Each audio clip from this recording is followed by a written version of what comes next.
Alhamdulillah wassalatu wassalamu ala Rasulillah wa ala alihi wa sahbihi wa man walah. Asyhadu an la ilaha illallah wahdahu la syarika lah. Asyhadu anna Muhammadan abduhu wa rasuluhu la nabiyya wa la rasulahu ba'da. Allahumma shalli wa sallim ala sayyidina Muhammadin wa ala alihi wa sahbihi wa man tabi'ahum bi ihsanin ila yaumiddin. Allahumma la sahla illa ma ja'altahu sahla wa anta in syi'ta taj'alul hazana sahla.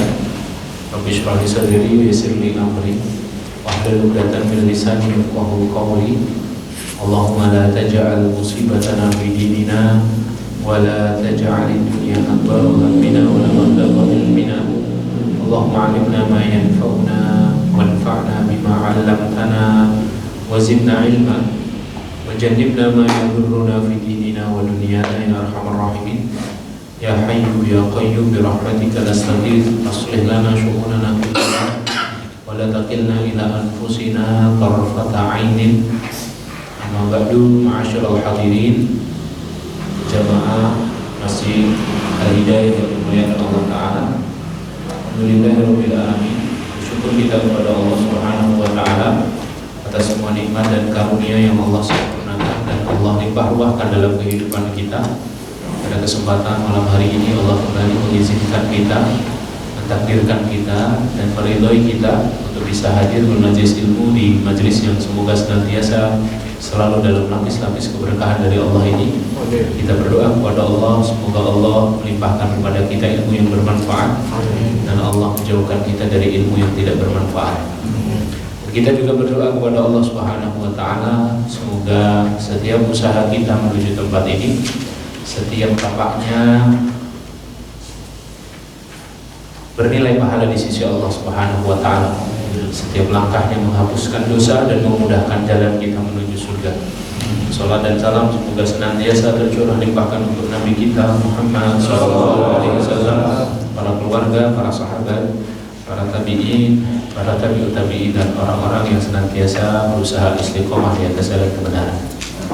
Alhamdulillah, Bapak Ibu yang dimuliakan Allah, Allah izinkan kita untuk melanjutkan pembahasan kitab Bidayatul Hidayah yang sempat terjeda satu pekan karena Al-Fakir mendapat amanah untuk berbagi ilmu di kota lain. Kalau tidak salah kemarin mana itu kan Surabaya ya, Surabaya. Jadi tidak satu pekan. Semoga Bapak Ibu semuanya memberikan uzur untuk saya. Kita akan lanjutkan bahasan kitab kita pada paragraf berikutnya di halaman kedua. Ketahuilah, wahai orang yang bersemangat dalam menimba ilmu agama. Ketahuilah, wahai orang yang bersemangat dalam menimba ilmu agama. Jadi siapa ini, Pak?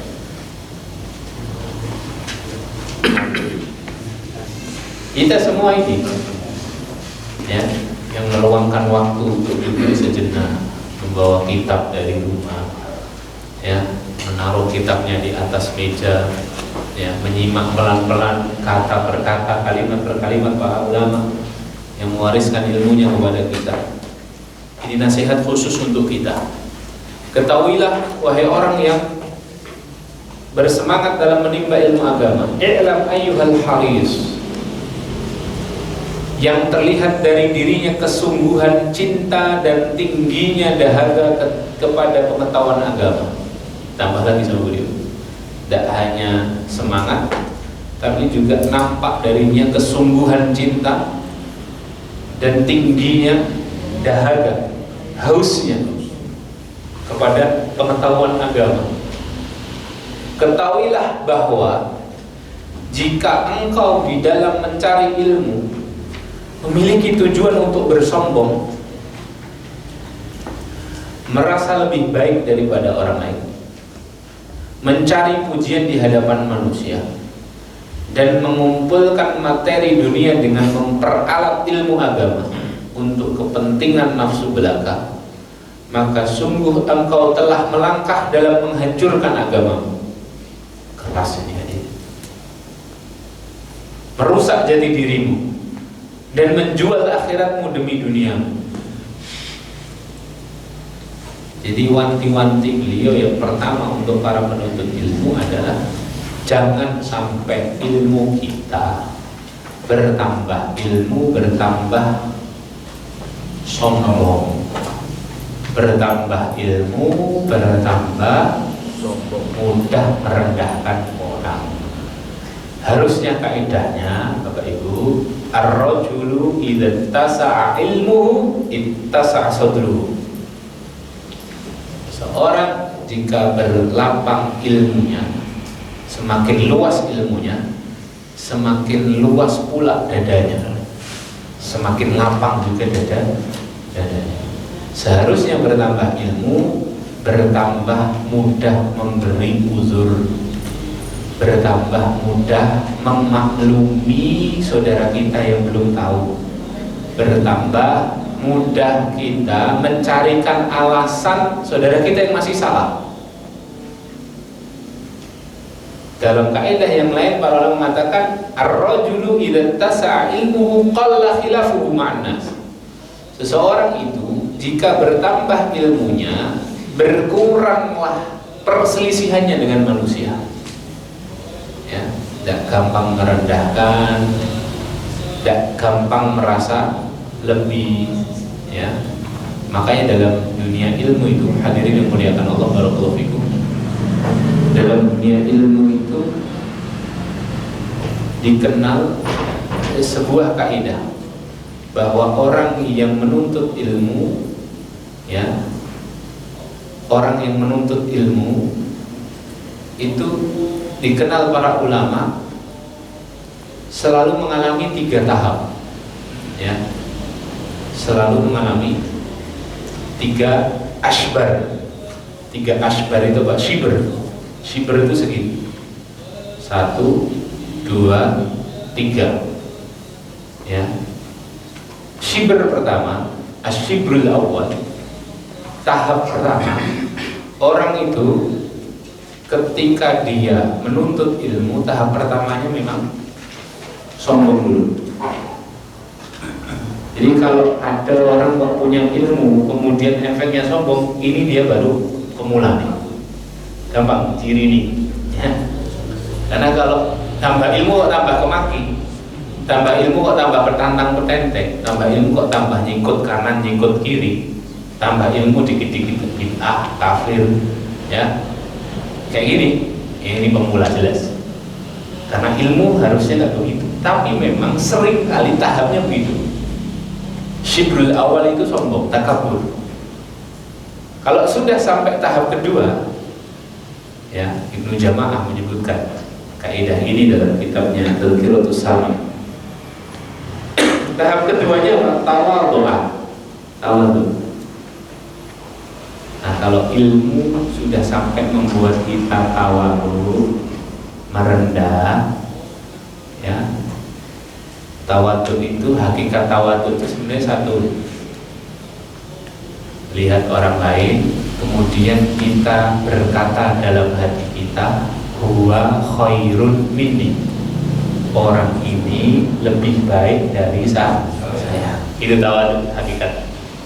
Kalau ilmu sudah membuat kita sampai situ, berarti kita sudah masuk ke tahap kedua, ya.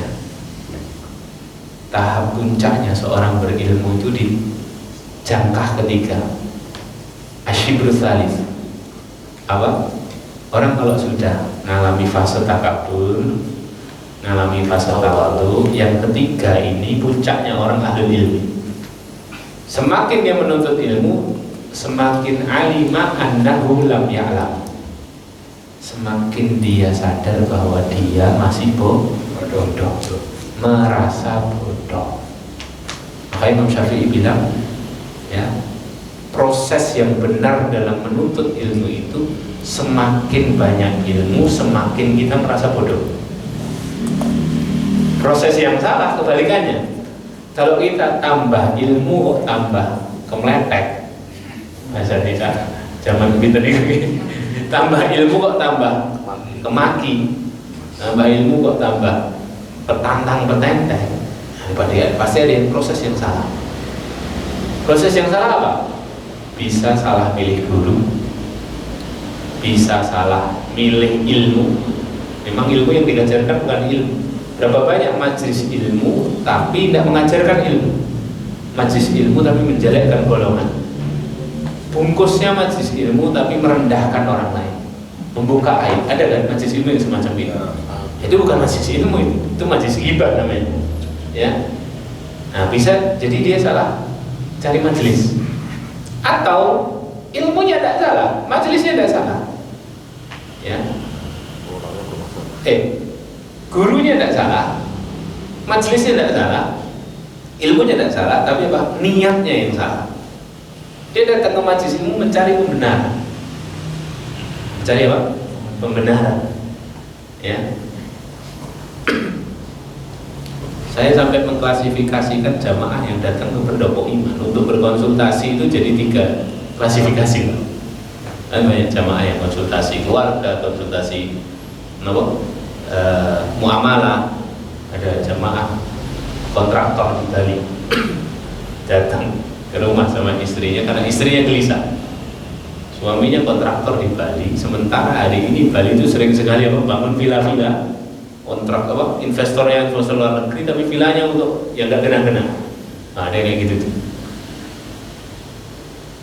3 klasifikasi. 1, ada jamaah itu jamaah mandiri dia katakan. Kenapa? Karena dia tanya dan dia sendiri yang jawab. Ada deh. Ustaz, kayak gini tuh hukumnya apa? Kan hukumnya ini ya Ustaz. Nah, jawab diri. Itu paling penak tuh jamaah sing teko jawab diri itu, Pak. Kalau sudah jawab diri udah. Oke, leres, bener, sudah pulang. Tinggal dileres kita aja. Karena jawab diri mandiri kan, Pak. Tapi kejaraan itu cuma minta ketegasan. Iya. Sudah tahu jawabannya. Yuk, tapi kurang mantap. Mungkin demikian. Yang jelas jawabannya juga benar gitu. Ini namanya jamaah mandiri, alhamdulillah. Berarti ngaji dia tenanan gitu ya. Ya mungkin ya minta dan mantep. Datang nggak usah gitu. Yang kedua, mencari pembenaran. Ya, mencari pembenaran. Jadi datang itu untuk bertanya, tapi untuk mencari pembenaran. Pembenaran atas yang dia lakukan. Ya. Jamaah yang kedua ini tidak perlu dijawab, Pak. Tapi Pak, didoakan. Dia hanya butuh hidayah. Ya kan? Cari pembenaran gimana? Ya, pembenaran asal yang dilakukan. Ya, dinasihati ya kalau dia cari pembenaran. Berarti kewajiban itu doakan. Ini butuh didoakan. Orang ini butuh didoakan. Yang ketiga baru ada orang yang datang memang cari kebenaran. Lah, yang cari kebenaran baru dijawab. Gitu ya, dijawab. Ya. Karena memang tugas kita kan hanya itu aja. Terus kita itu A, B, C, D. Coba ikuti Pak. A, B, C, D. A. Ajak baik-baik. Ajak baik-baik. B. Bicarakan baik-baik. Bicarakan baik-baik. C. Contohkan yang baik-baik. Contohkan yang baik-baik. D. Doakan yang baik-baik. Doakan yang baik-baik. Ranah kita sebagai saudara, guru, teman itu ya A sampai D aja. E bukan ranah kita. E apa? E ya udah. Serahkan ke Allah. Hidayah di tangan Allah. Kita hanya bisa ngetuk pintu. Yang buka pintu coba Allah. Hidayah taufik di sisi Allah. Kita hanya irsyad saja. Kita hanya nunjukin, ngajak, bicara baik-baik, ngajak baik-baik, bicara baik-baik, nyontohi jadi teladan yang baik, doain sudah. Itu aja. Ya, sampai doakan yang baik-baik aja. Ya. Selebihnya sudah serahkan ke Allah. Jangan merasa memiliki. Bagi anakku, terserah. Karena kita hanya sampai doain. Setelahnya titipkan ke Allah, libatkan Allah di dalam, biar Allah yang atur. Ya. Nah, kembali kepada pembahasan kita, hadirin muliakan Allah. Ya. Tahap kedua orang belajar itu tawadu, sudah bagus tuh kalau sudah sampai tahap kedua. Yang ketiga, dia semakin belajar semakin merasa dirinya bodoh. Itulah jawaban mengapa kita ini harus terus-menerus belajar sepanjang masa. Ada istilah minal mahdi ilal lahdi, ya. Utrubul ilma walau bisin. Ada istilah-istilah itu kan, walaupun itu tidak disandarkan kepada Nabi SAW. Apa bahasa kita ya? Ungkapan atau anekdot, ya, perkataan-perkataan masyhur, ya. Tuntutlah ilmu sampai ke negeri Cina, dari Timangan sampai Liang Lahat, sepanjang masa. Yang dalam dunia ilmu itu sebenarnya tidak ada istilah alumni.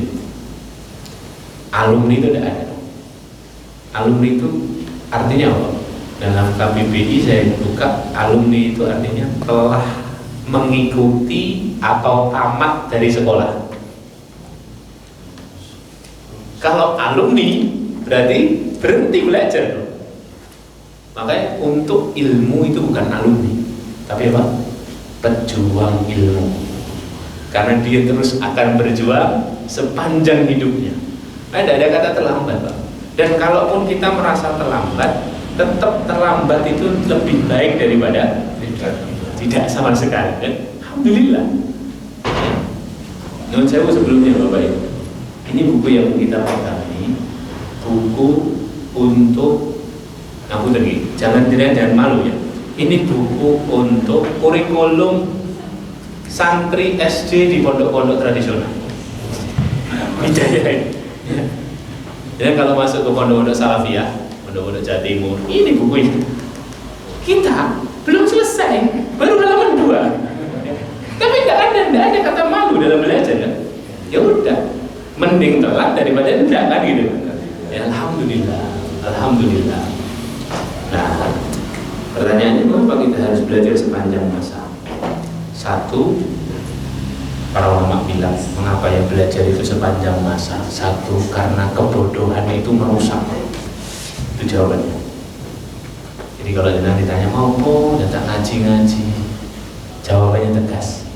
Karena kebodohan itu merusak. Tapi ada komanya, Pak. Kebodohan itu merusak, merasa pintar itu lebih merusak. Orang sinau tapi sok tahu, nggak sinau tapi sok tahu, lebih merusak nggak? Halal dibilang haram dibilang halal, lebih merusak nggak? Lebih rusak. Ya, inilah pentingnya belajar. Ya. Baca, ngaji gini ini membuat kita menjadi orang yang tidak mudah menghakimi, Pak. Kenapa kita diminta ayat pertama yang turun itu Iqra? Karena orang yang membaca itu dia tidak akan berkomentar sebelum sampul terakhir dia baca. Jadi dia terbiasa, Pak, baca dari sampul ke sampul. Jadi kalau baru halaman 2 dia tidak akan menyimpulkan. Kebiasaannya itu membuat ketika melihat sesuatu dia tidak kemerungsung menilai. Masya Allah, tidak gampang ngejudge, tidak gampang menghakimi. Dia tunggu dulu, lihat wait and see, sikapnya ulama gimana, sikap orang yang tertuduh gimana. Dia datangi dulu orang yang tertuduh, dia tabayun, begitu, terbiasa. Kenapa? Dia biasa baca, dia biasa ngaji urut. Makanya usiku wa nafsi bitaqwallah. Ini loh pentingnya kita itu ngajinya ngaji kitab, Pak.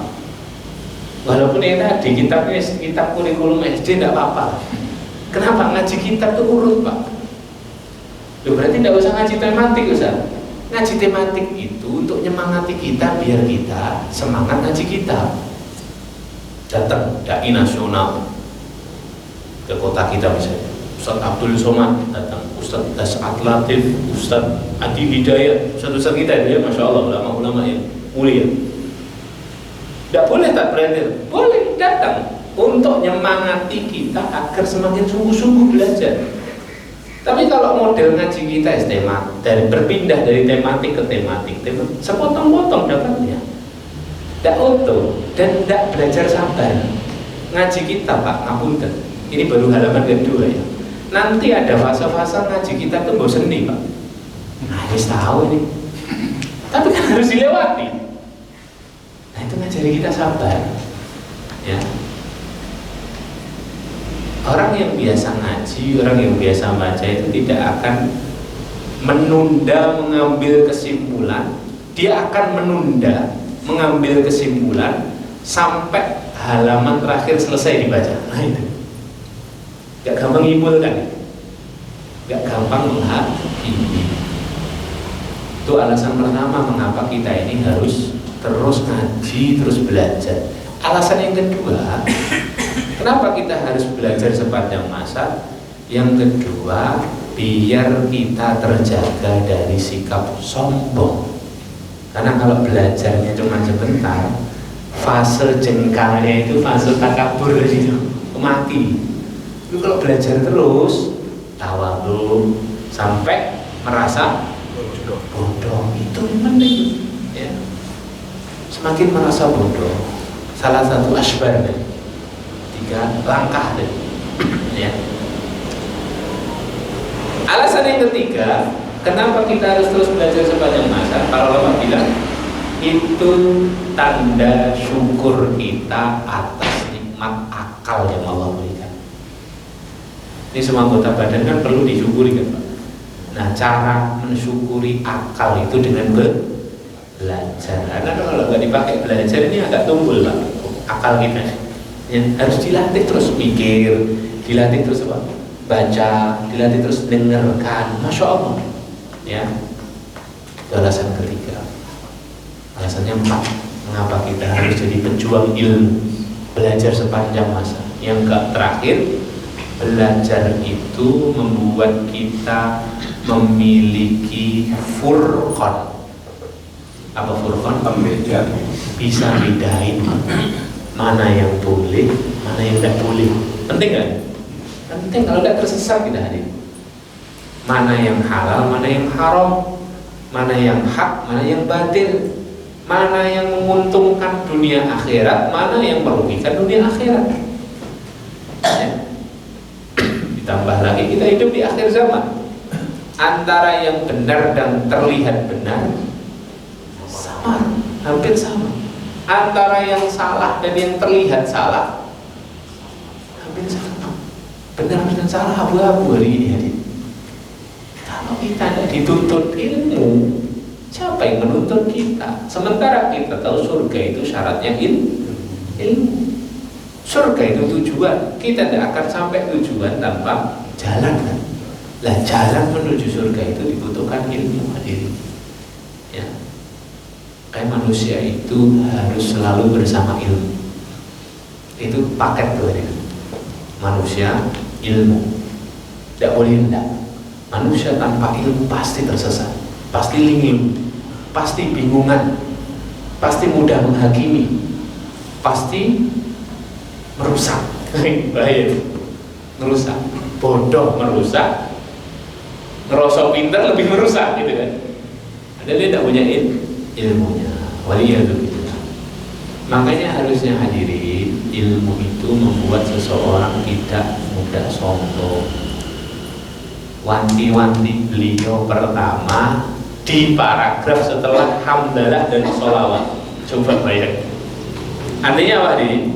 Imam Ghazali ulama abad 5 itu tadi sudah mendapati bibit-bibit orang belajar tapi sombong.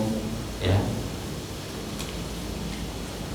10 abad sebelum kita hidup udah ada kecelakaan sejarah ini. Orang berilmu itu kan harusnya tambah takwa, tambah merendah, tambah hidung dilihat, teduh pandangannya gitu kan. Tapi ternyata ada dan diwanti-wanti sama beliau bahwa apa? Ada orang yang memiliki tujuan ilmu tapi ternyata membuat dia sombong. Ya. Maka masyaallah hadirin muliakan Allah. Ya, manusia tambah ilmu harusnya kalau prosesnya benar tambah tawadhu, tidak meninggi, tidak menanduk tapi menunduk. Ilmu itu membuat seseorang tidak mudah menanduk, memudahkan dia untuk menunduk. Ilmu membuat seseorang tidak silau sama amal solehnya, merasa kurang terus beramal. Kenapa? Karena ilmu membuat dia tahu bahwa di antara semua nikmat yang Allah berikan, amal soleh kita ini masih sangat sedikit. Sehingga kita tahu beramal itu bukan agar banyak-banyakan amal, bukan agar dinilai oleh manusia, tapi agar dinilai Allah, sampai Allah merahmati kita dan rahmat Allah membuat kita masuk ke dalam surga.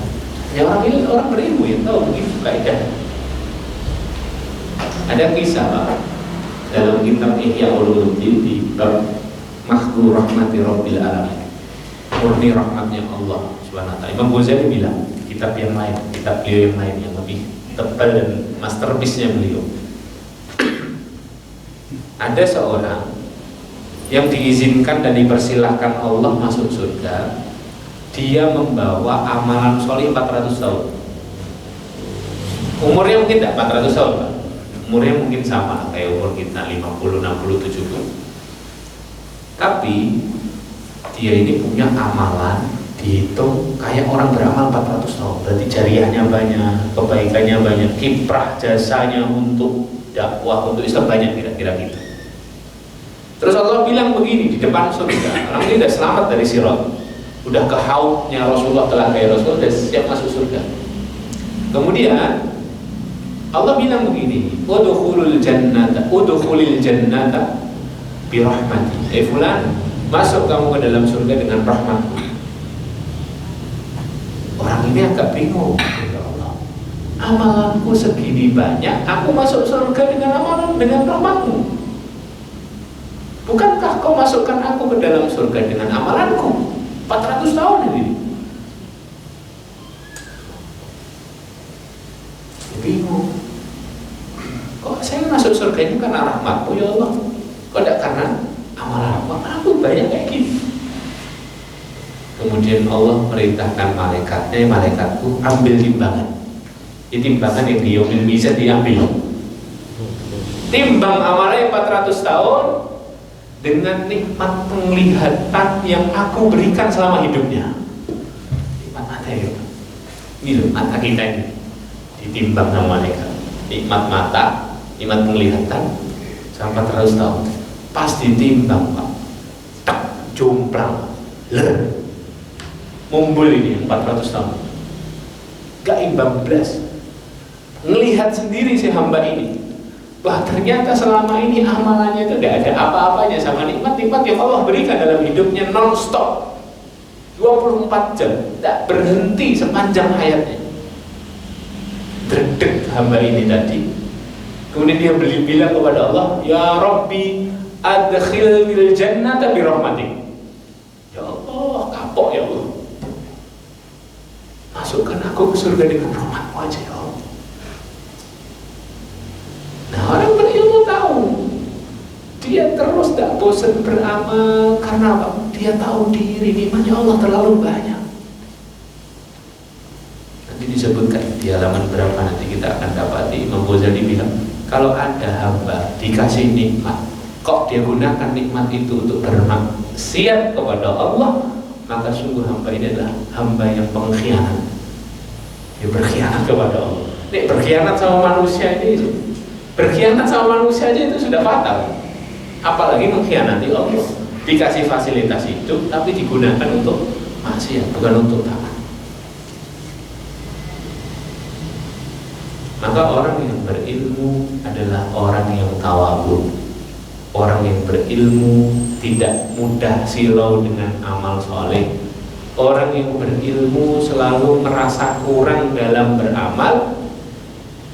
Nah ini, merasa kurang terus dalam beramal itu memotivasi kita satu, selalu memperbaiki diri.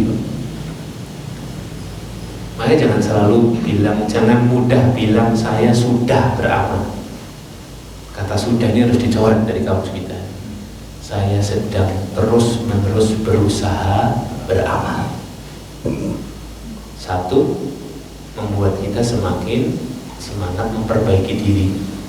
Dua, membuat kita giat beramal, nggak berhenti-berhenti. Tapi kalau sudah ada kalimat sudah, nah saya sudah pernah umroh, dan semangat berangkat umroh lagi. Loh, saya ini haji, apa haji kemudian mabrur? Kan ada haji tidak mabrur. Lihat kalimat ayatnya. Wa atimul hajja wal umrata lillah. Dan sempurnakanlah haji dan umrohmu untuk Allah. Kenapa ada perintah ini, Pak? Kenapa perintahnya sempurnakanlah? Atimu itu kan itmam, tamam kan? Sempurna. Para ulama bilang karena ada haji yang tidak sempurna dan ada umroh yang tidak sempurna. Bukan berarti kalau sudah haji berarti sudah pasti surga. Iya, memang Rasulullah bilang al-hajjul mabrur laisa lahu jaza illa al-jannah. Di haji mabrur itu tidak ada balasan lebih pantas kecuali surga. Tapi semua masih skor sementara nih. Masih bisa berbolak-balik. Mesir 2-0 lawan Argentina. Naik 86 aja balik, Pak. Jadi 3-2. Gak ada yang gak mungkin gitu loh maksud saya. Ya. Ada yang gak mungkin. Artinya hadirin muliakan Allah, kita harus paham bahwa merasa kurang terus dalam amalan kita itu membuat kita semakin giat beramal. Kita tidak akan terprovokasi. Kalau merasa kurang itu tidak akan terprovokasi untuk mengekspos amalan. Karena merasa amalanku lagi begini, malulah untuk diekspos. Tidak juga disibukkan untuk menghitung-hitung amalan. Masih kurang banyak apa yang dihitung, gitu loh. Ya udah beramal aja. Ya. Ada seorang ulama bernama Abu Sulaiman Ad-Darani, rahimahullah ta'ala. Beliau bilang ini, barang siapa yang melihat dirinya memiliki nilai, maka ia tidak akan bisa merasakan penghambaan kepada Allah. Orang kalau dikit-dikit, nih loh, aku, ini loh aku. Biasanya dia akan sulit menikmati manisnya ibadah. Sholatnya pasti pencitraan, Pak, orang yang begini. Nggak bisa khusyuk, nggak bisa manis. Ya, sholat saat membayangkan Allah ada di depan kita, tahajud bisa berlama-lama, nggak bisa. Kenapa? Karena dia merasa dirinya memiliki nilai. Artinya apa? Orang yang bisa merasakan nikmatnya pengabdian adalah mereka yang selalu merasa hamba ini hina di hadapan-Mu ya Allah. Hamba ini kecil, hamba ini kerdil di hadapan-Mu ya Allah. Hamba tidak lebih baik daripada hamba-hamba-Mu mulia yang lain ya Allah. Ya.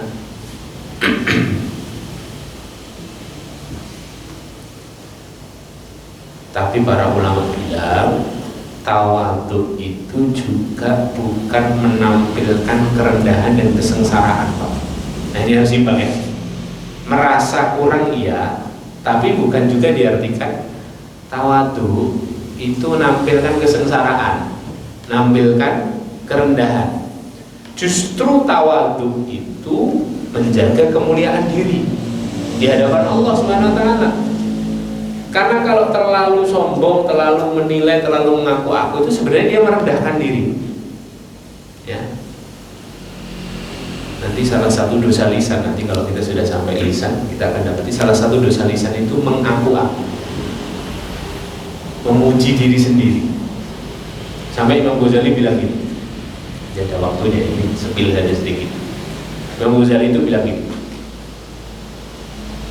sebelum kamu mengaku-ngaku siapa dirimu, coba bayangkanlah kamu berada di depan orang yang dari awal pembicaraan sampai akhirnya dia hanya menceritakan tentang dirinya. Pernah ketemu orang kayak gini, Pak? Dari awal tuh saya itu begini, saya itu begini, saya itu pernah gini. Risih gak gitu?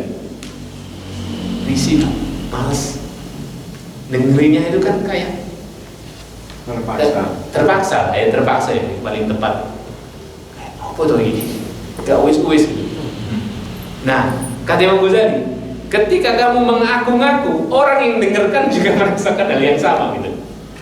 Ya, kamu jangan mengaku-ngaku. Ya, daripada mengaku-ngaku, ceritakan kebaikan orang.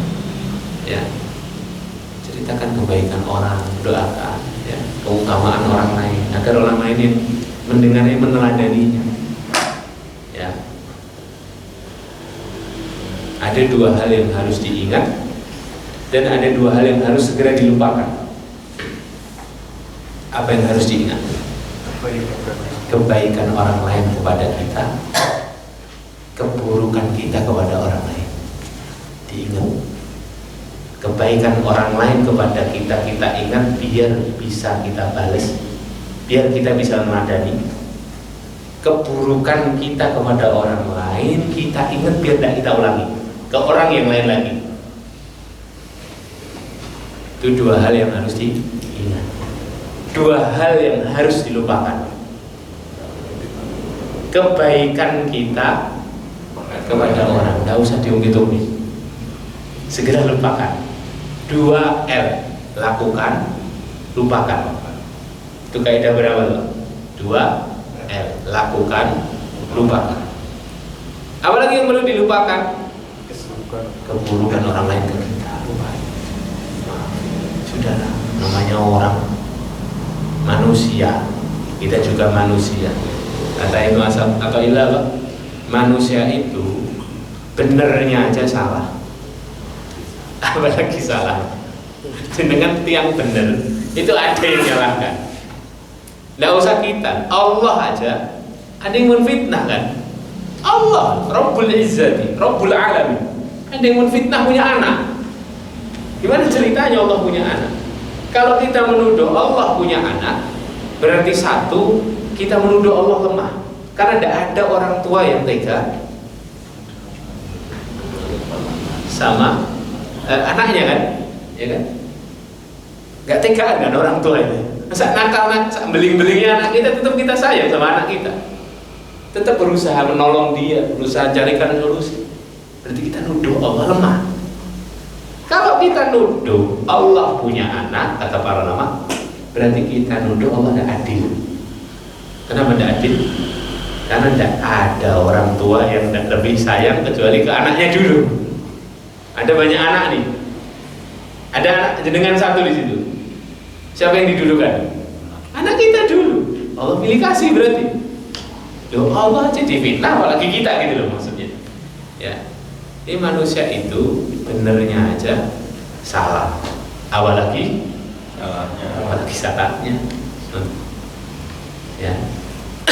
Maka ma'asyiral hadirin yang dimuliakan Allah, ya, tawadhu itu bukan menampilkan kesengsaraan sekali lagi, bukan menampilkan kerendahan. Justru dengan seseorang tawadhu itu menjaga kemuliaan dirinya. Imam Syafi'i punya perkataan indah. Dia bilang, kemuliaan diri seseorang itu ada pada 3 perkara. Ini orang dikatakan mulia, menjaga harga dirinya ada pada 3 perkara.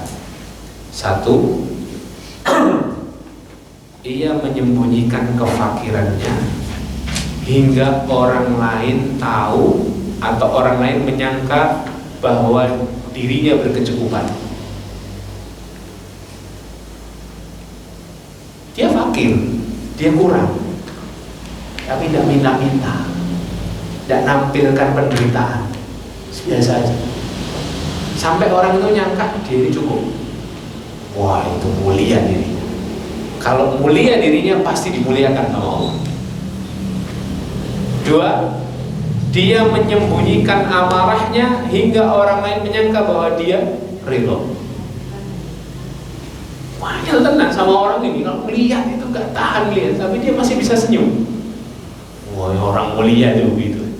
Ya, kalau sedikit-sedikit lagi disenggol, bacok, ya, senggol, nyerang, baru disindir, wah, gak terima, meledak-ledak. Nah, ini orang gak mulia. Orang mulia itu marah, tapi bisa senyum, malah medeni kan? Ya, orang kayak gitu itu medeni kan? senggol kanan kiri, diem aja dia. Malah bingung kan yang nyenggol. Wah, ini jangan-jangan dia punya sesuatu ini tuh, Mas. Justru mulia dia, ya kan? Orang jadi respect sama dia. Dikit-dikit klarifikasi, dikit-dikit. Mulia. Kata Imam Syafi'i begitu memang. Yang ketiga, Pak, kemuliaan jiwa seseorang itu yang ketiga, dia menyembunyikan penderitaannya hingga orang lain menyangka bahwa dia hidup enak. Ya. Tidak pernah kelihatan menderita, tidak pernah kelihatan fakir, tidak pernah kelihatan marah. Itu yang disebutkan dalam Manaqib Lisyafi'i lil Imam Al-Baihaqi rahimahullah ta'ala. Ya. Itulah mengapa, itulah jawaban Bapak Ibu yang dimuliakan Allah. Madrasahnya Allah untuk para nabi dan para rasul itu, Bapak Ibu yang dimuliakan Allah, para nabi dan para rasul itu kan semuanya pengembala kambing. Sebelum jadi nabi pengembala kambing. Nah, para ulama bahas kenapa kambing, kenapa domba. Sementara di Arab ada pilihan lain, apa? Unta. Kenapa gak pengembala unta? Tahu enggak Pak jawabannya? Kenapa kambing? Karena yang terbiasa gembala kambing atau domba biasanya lebih tawaduk dan lebih sabar. Jadi madrasahnya itu madrasah tawaduk dulu para nabi para rasul. Biar apa? Ketika ketemu umatnya, sementara dia punya bintang paling gede, bintang 4, 5 apa 4 jenderal itu? 4 bintang 5, bintang 7, bintang 4 nabi utusan Allah. Dia nggak mandang remeh umatnya. Jadi madrasah pertama tawaduk, Pak. Disuruh gembala kambing. Pertanyaannya, kenapa kok tidak gembala unta? Ibnu Hajar Al-Asqalani mengatakan, ya, karena unta itu membuat seseorang lebih cemburuan dan lebih angkuh. Orang merasa punya unta kan, unta kulimo, satu untanya berapa juta kan? Merasa dirinya apa? Kaya dan gampang cemburuan, gampang melihat orang lain. Daya saingnya jadi besar gitu ya. Gitu. Ibnu Hajar mengatakan itulah mengapa para nabi itu mengembala kambing. Alasannya 3 kata beliau. 1, aktif manajerial. Nah, ini santri ini harus punya kambing nih Pak. Di pondok Klaten itu santri diajari makan kambing, nyari kambing, resiki teleknya kambing. Latihan manajerial kata Ibnu Hajar. Yang kedua, waktu dia memiliki waktu untuk sendiri. Orang nggak biasa gembala kambing itu apa? Dia punya waktu untuk sendiri. Waktu sendiri itu waktu yang penting. Kadang-kadang kita harus minggir kan, jeda, minggir dari keramaian, iktikaf. Mengapa ada syariat iktikaf? Biar kita banyak merenung sendiri. Yang ketiga kata Ibnu Hajar, kenapa kok Nabi diajari mengembala kambing? Agar terbiasa melihat kebesaran Allah. Nyari rumput kan sambil lihat gunung, sambil lihat langit, melihat kebesaran Allah. Kalau biasa melihat kebesaran Allah, dia akan merasa, kita akan merasa kecil di hadapan Allah. Makanya kadang-kadang piknik sama keluarga itu penting, Pak. Dalam rangka apa? Tadabbur itu dalam rangka apa? Mengagungkan kebesaran Allah. 2 apa? Melihat bahwa Rabb kita ini zat yang maha indah. Jadi gini, kalau lihat panorama indah, kita itu harusnya berdecak kagum. Ya Allah, ciptaannya aja seindah ini, apalagi penciptanya, gitu deh. Ya, ciptaannya aja semegah ini, apalagi penciptanya pasti zat yang maha agung. Ini saya kasih tips Pak. Ini saya dapat tips dari guru saya, Ustaz Haidar Al-Jufri. Keluarga itu kalau bisa punya rumus 2-2-2. Bila sableng. 2-1-2 nih Pak. 2-2 itu apa? 2 pekan sekali, 2 bulan sekali, 2 tahun sekali. Apa? Punya waktu khusus untuk keluarga. 2 pekan sekali keluar. Mana masih cedak-cedak. 2 pekan sekali ya Tangmangu, Selo gitu ya. Ya, waduh cengklik. Terlalu dekat ya kalau sini. Ya. 2 bulan sekali sing rada adoh. Ono sobo, pantai. 2 tahun sekali sing adoh, Pak. Direncanakan nabung. Umroh kalau kita semoga ya Allah mudahkan semua umroh haji. Amin Allahumma. Amin. Ya, 2 tahun sekali. Nabung, nggak apa-apa. Diikhtiari nabung dulu. Perkara mangkat gak mangkat, sudah punya hasil 2 tahun sekali. Wah, itu menambah keharmonisan keluarga. Minimal yang pertama dulu gitu. 2 pekan sekali ada waktu lah. Jangan sibuk terus sama kerja, Pak. Kasih waktu buat keluarga. Ya, ajak anak, ajak istri. Atau kalau enggak anak titipkan jenengan berdua aja motor. Telomoyo lah minimal ya kan. Motoran telomoyo, Pak. Ya, Masya Allah. Ini saran saja. Saya juga sedang latihan. Karena nggak ada waktu kita ini, Masya Allah. Ya, nah itu nanti yang menambah kehangatan. Ya, sekaligus tadi tadabbur. Kita ini tidak koper gembala kambing soalnya, Pak.